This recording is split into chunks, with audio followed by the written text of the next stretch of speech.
Welcome back to All Abilities Homestead. Today I am going to take you on a tour of a disability apartment. Rubber ramp on the outside.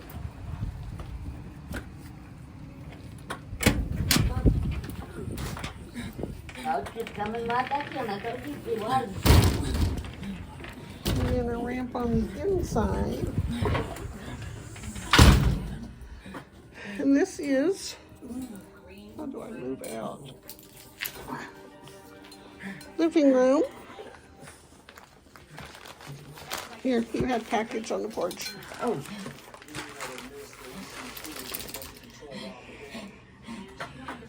And George keeps Timu in business. yeah. So, great big living room, and then that door's storage. That's closet. So, There's a closet there. There's a closet in the hallway. There's a closet over here in my bedroom. And there's one behind my door in my bedroom. And a closet in my bathroom.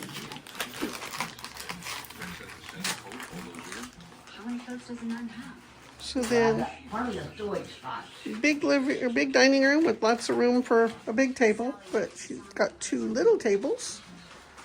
And the closet there has a washer and dryer.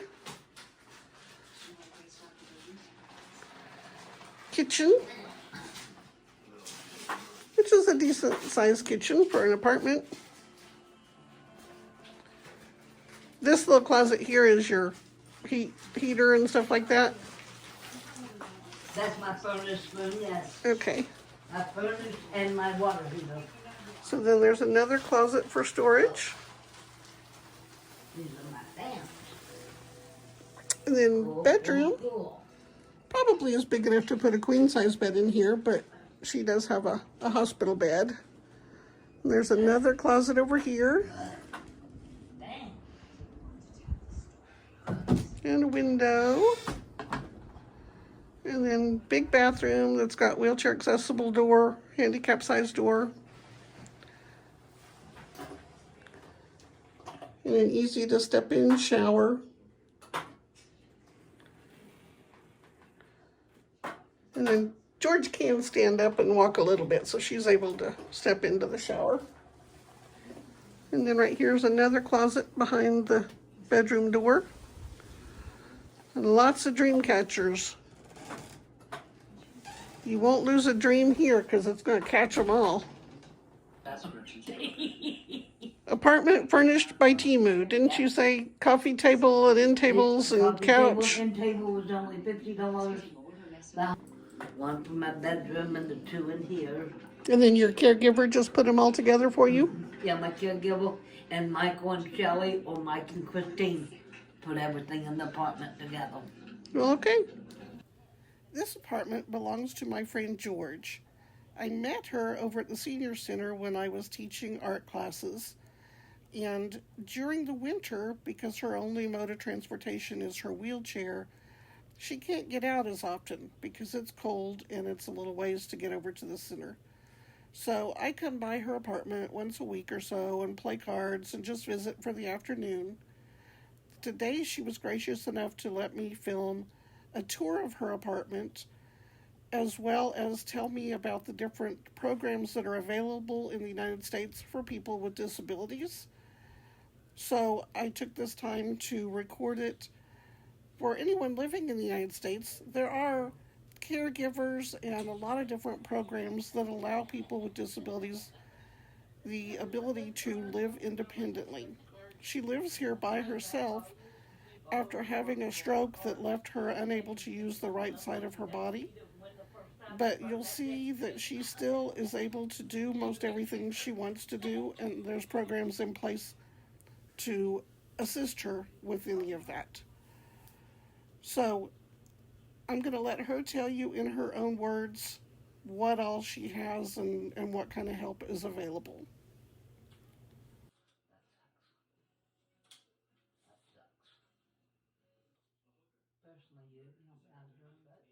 I'm good. You stuck me with a handful.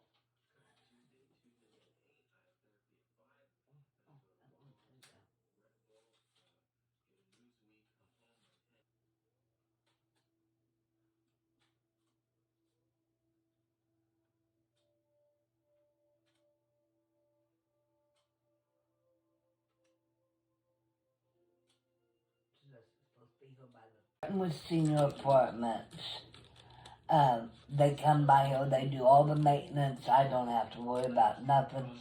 They come in 3 times a month, every 3 months to inspect and make sure nothing goes wrong with that. They check my stove, make sure it's in working order, check my refrigerator, make sure it's in working order. They'll change my filter on my furnace and air conditioner. They change it once every 3 months. And when they come to inspect, is that also to make sure you're not a hoarder or trashing it out and everything too? To make sure that I don't have any trip hazards out in my way or anything. And as you can see, I don't. You know, they've never. The only thing I ever got, and that's why I have your grandson come over. Whenever I first moved in here back in December, they come by for an inspection last year in January. And there was 2 piles of dog food in my front yard. They informed me that was unsanitary and that it had to be picked up. Well, I started picking it up after that. I had no problem with it. I would take my manual wheelchair and wheel it out in the yard. One day I got stuck out in the middle of the yard. Because the yard was muddy and funky. Yes. And it just like that Pat down here, her boyfriend was coming up, and he said, "George, are you stuck?" I said, "Yes, I can't go nowhere, Alan." And he goes, "Well, you hang on." He said, "I'll be right there." So he come down here and pushed me back up to my porch. Well, then my caregiver at the time, she goes, "I seen this here post on Facebook." And that's how we got a hold of your grandson to start picking up Kind of scoop poop. Yeah. So, and I get my meals delivered every 2 weeks, every other Tuesday. But it's not like the Meals on Wheels where they deliver it, where they cook you a meal every day or anything. No. These here are frozen meals or cabinet meals. But Did the you just frozen, put it in the microwave? Yeah, I put them in the microwave from anywhere from 3 to 6 minutes. It's all according to what it is. And like I told you ago, there's one up there with waffle, sausage, and pineapple. Or they have biscuits and gravy with applesauce and pears. They have mandarin oranges with pancakes and sausage links. For suppers, I have Salisbury steak sometimes in my frozen meals, and I have enchiladas. We get mixed vegetables, either carrots and broccoli or carrots and green beans. Or do they bring you any kind of fresh produce or refrigerator type stuff? No, just freezer or cabinet. So then your caregiver that comes to help you with household chores and bathing and those kind of things, and so then she takes you to the store where you can get fresh stuff? Yeah, I get my fresh fruits and vegetables on my healthy benefits. I can buy cottage cheese. I like Braunschweiger every now and then. I'm part German, so I like Braunschweiger every now and then, a Braunschweiger sandwich. I get tomatoes. I can buy my fruit, my bananas, and stuff like that. The senior apartments, do they have like a van that takes everybody to the store? Every 3rd Wednesday of the month, they'll have, no, that's not right. Every 2nd and the 4th Wednesday of each month, they take us out to Williams's to go grocery shop. And they'll take the senior van from the senior citizens, and Dakota's the one that comes by here and takes us out to do our shopping. So I don't have to worry about that. My physician, she comes here to the house. If I have to have x-rays or anything, they'll bring the x-ray machine to me. I don't have to leave the house for any doctor's appointment. So you have a caregiver that comes 3 times a week. Monday, Wednesday, and Fridays. And she does your laundry and vacuums and dusts or anything that needs to be done. Yeah. And helps you with showering. Right. And then you have a nurse that comes every 3 months? Every 3 months, my nurse comes and checks on me and takes my blood because she has to check my cholesterol level and everything. So she checks my cholesterol level and see if I have diabetes. I've never had a problem with diabetes, but she only checks my blood sugar.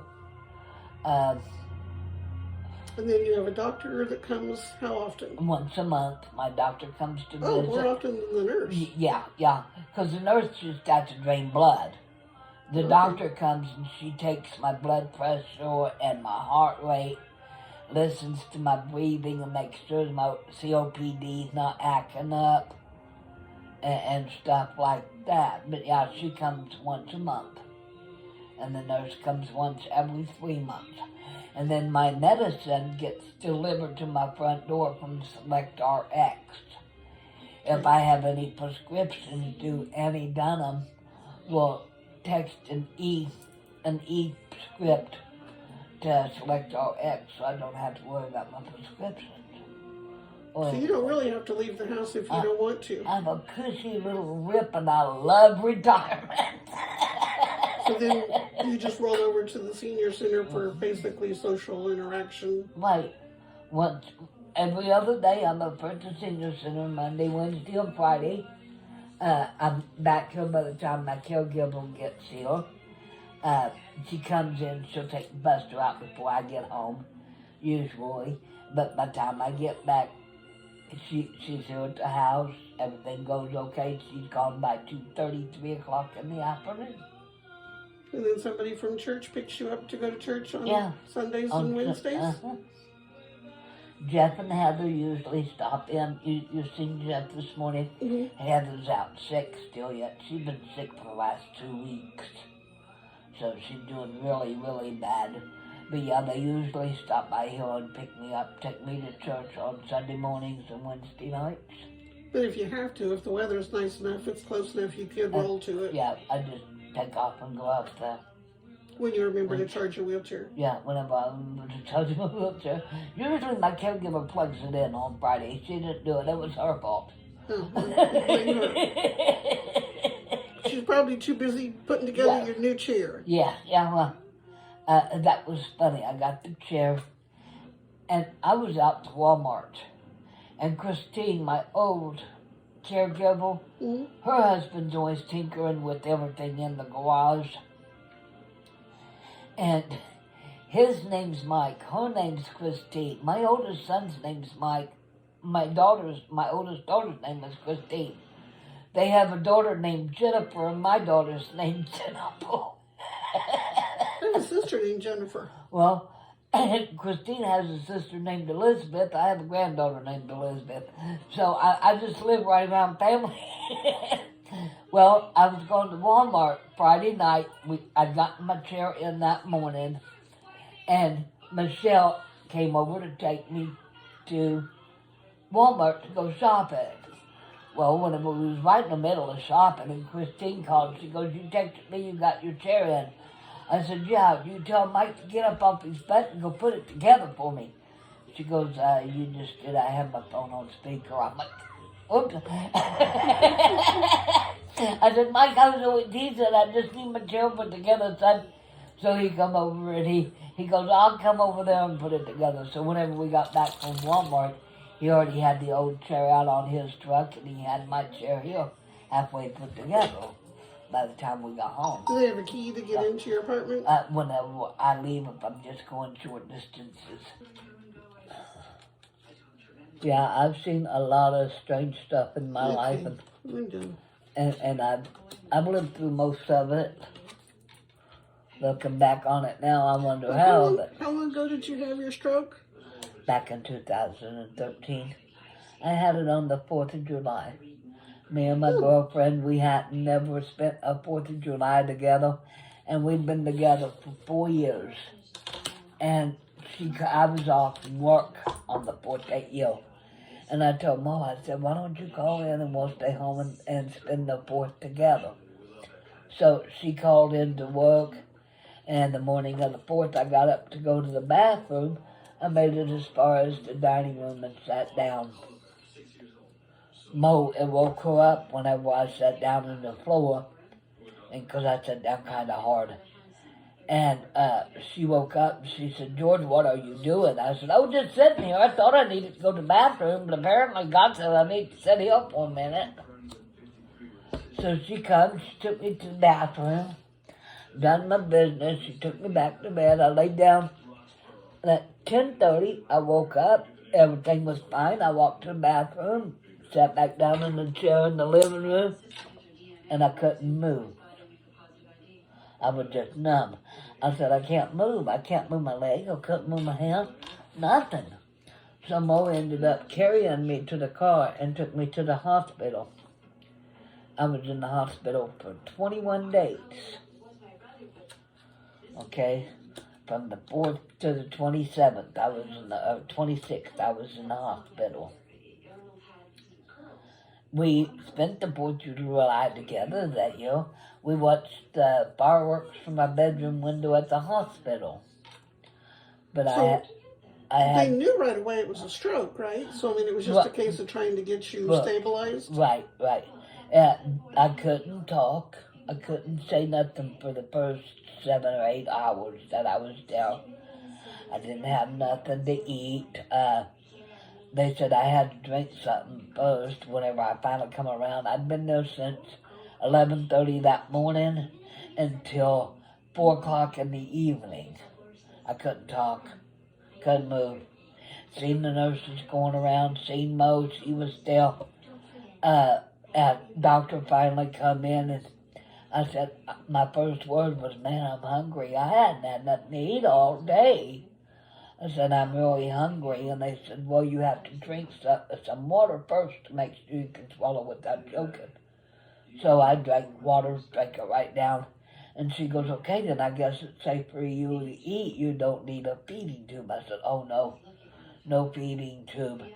Well, there's a scar here on my throat. Mm-hmm. They had to put me in a trach to talk.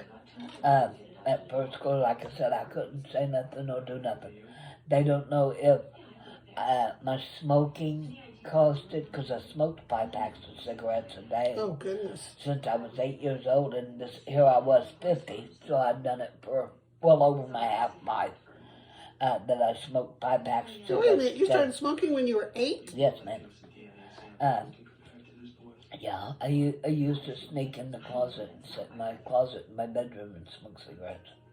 Did you steal them from your parents or something? All my sisters smoked. Oh, okay. So I just took them from them. But anyway, and back then there wasn't no age limit on the cigarettes. They put the age limit on. I was 19 years old when they started saying you couldn't smoke unless you was 18. Well, I've been doing it since I was 8, so I guess it's okay to put that ban on it. You know? Well, you're already over 18, so it wasn't stopping you. Exactly. So, they don't know what caused my stroke, whether it was a blood clot because I had high blood pressure. They don't know whether it was my high cholesterol or if it was because I smoked. They really don't know what caused it.